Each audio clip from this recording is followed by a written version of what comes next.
çarpı gözüm var dedi. O sakın atlıyor ya.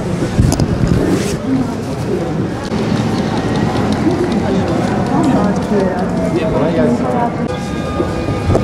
Peki bana ne yani? Vardır yoktur bana ne? Ben de sizin gibiyim.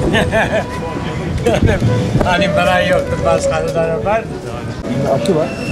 Gerek yok. Gel. Farklı. Biz kullanacağız. Hani diyor, bu biri bakın.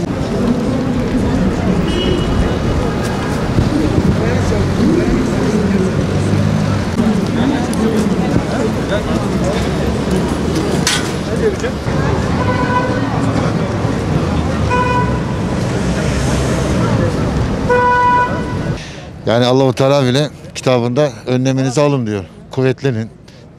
Yani sonuçta şifayı veren Allah. Yani aşıdan beklemekten varsa Allah'tan bekleyecek. O bir sebep.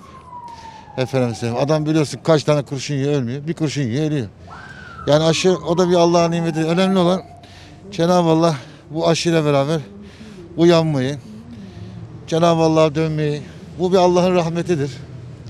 Hepiniz biliyorsunuz. Yani aslında bu bir uyarı.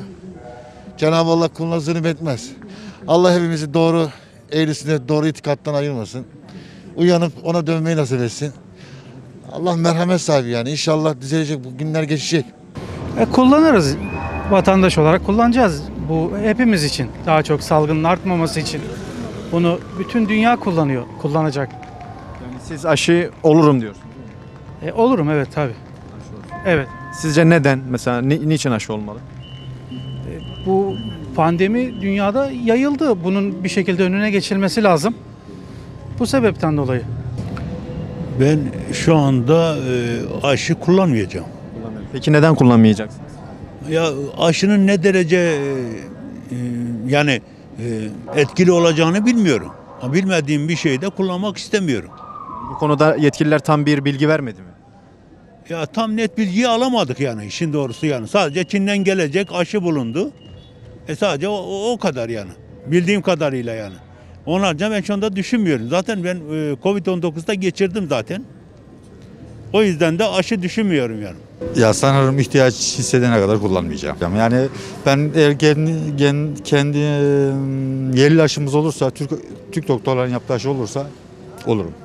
Ben kullanmayı düşünmüyorum ama mecbur olduğunu söylüyorlar. Bu dönemde güven meselesi bu ya. Yani kime güveneceksin ki? Nasıl bir şey enjekte edeceklerini bilemiyorsunuz ki. Bilebilir miyiz? Yani onunla alakalı tam bilgi vermedi. Yani belki daha farklı bir şey olabilir yani. İnsanları daha kullanabilmek için daha etkin bir enjekte edilirse değil mi? Olmaz mı? Yani ben öyle düşünüyorum tabii. Kullanmayacağız. Düşünüyorum. Kullanmamayı düşünüyorum ama yani bugünkü dönemde biz istediklerimiz değil yani onların istedikleri oluyor. Maske takmak istemiyorsun ama mecbursun. Değil mi? Onun gibi bir şey. İyi mi kötü mü yani onu merak ediyorum yani. İyiyse yaparım, iyi değilse yapmam yani. Herkes yapıyorsa biz de yaparız yani. Mesela belli kategoriler oluşturulmuş. Vallahi bilmiyoruz yani nedir ne değildir, kimin ne yaptı belli değil yani.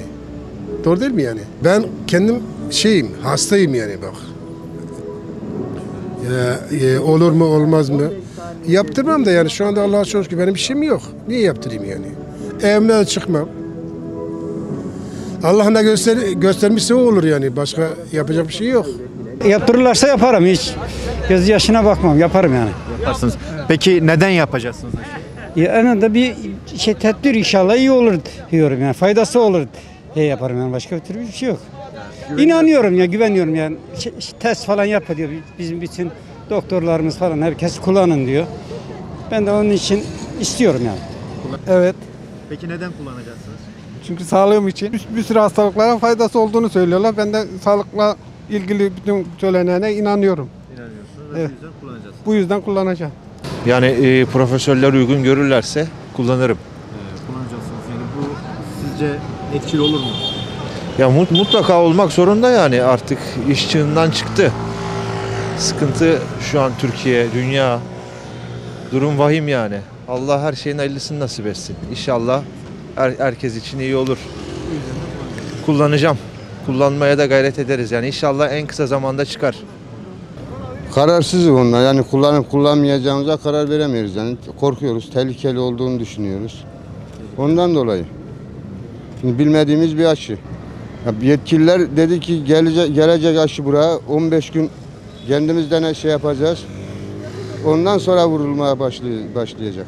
Güvenimiz yok yani. Benim şahsen güvenim yok. Yani ne olduğunu bilmediğim aşıyı nasıl vuracağım ben? Ben kullanmayı düşünmüyorum. Çünkü şöyle bir şey söyleyeyim. İleride göstereceği takribatlar çok önemli. Yani şu an yani insanoğlu böyle bir şeyle ilk defa karşılaşıyor. Yani vücudun gelişim sağlaması diye bir şey söz konusu olamaz. İnsan insandır.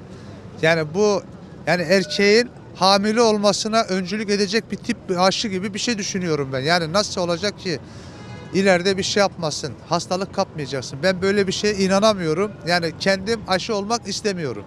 Ölüm döşeğinde olursam hanımıma vekalet veririm, denesinler. Başka bir şey yaptırmam yani.